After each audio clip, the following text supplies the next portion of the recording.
Bonjour et bienvenue, je suis très heureuse de vous retrouver pour ce nouveau numéro de vendredi 14h sur votre magazine du cinéma, juste avant le film de la semaine sur icinema.com.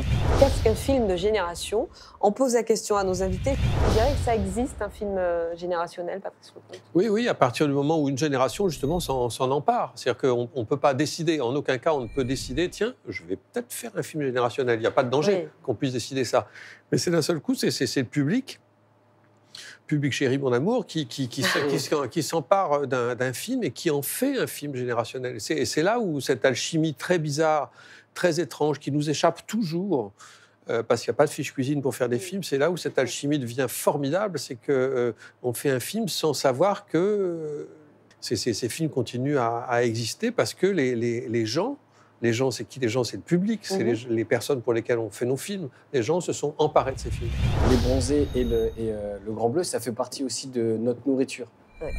Et alors, c'est un terme pas très cool, mais le rythme humoristique des Bronzés, pour nous, c'est extraordinaire. C'est fou, parce que c'est presque une phrase, une vanne, donc c'est incroyable. Ouais. Et la musique du Grand Bleu et l'atmosphère qu'il y a dans ce film aussi, pour nous aussi, ça nous a nourris, parce qu'il y avait quelque chose qu'on ne pouvait pas séparer. L'image et la musique, on ne pouvait pas le séparer. Et nous, pour le coup, on aime, enfin, ça nous nourrit, on aime faire ça aussi dans nos films. Quand on écrit, on pense aussi à la musique et on pense aussi à ce rythme de vanne. Et moi, ce qui m'avait marqué aussi, c'est qu'il y avait tout le monde... C'était vraiment le début aussi des films coraux, comme on dit aujourd'hui. C'est-à-dire que aucun des personnages n'est sacrifié. Ils ont tous quelque chose à défendre, et ils ont tous quelque chose à défendre dans le bien et dans le... Vous voyez, c'est ça qui est beau aussi. Il y avait un truc, je m'en souviendrai toujours, mais il y avait un journaliste qui dirigeait Première, je crois, Marc Esposito, qui était venu sur le tournage parce qu'il nous aimait bien tous. Il était venu faire un reportage sur le tournage, et puis il me dit, tu vois, en les regardant, là, eux tous, les 6 du Splendide, ils sont formidables, hein, tous, mais parmi eux, lesquels vont devenir vedettes? C'est impossible de répondre. Et la réponse aujourd'hui, c'est tous. C'est inouï. Et notamment, moi, j'ai suivi les mêmes entraînements que les acteurs pour l'apnée.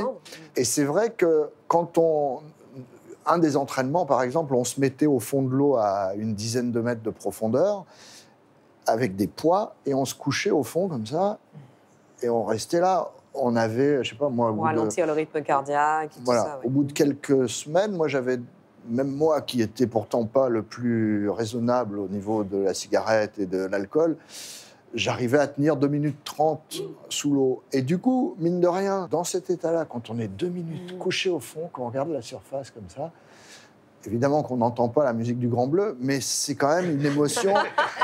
Je comprends. C'est quand même une émotion très particulière et très forte. Merci beaucoup à tous les 4. Merci à vous qui avez suivi cette émission. On se retrouve la semaine prochaine pour un nouveau vendredi 14h. Et d'ici là, sur notre plateforme, bon film. Merci.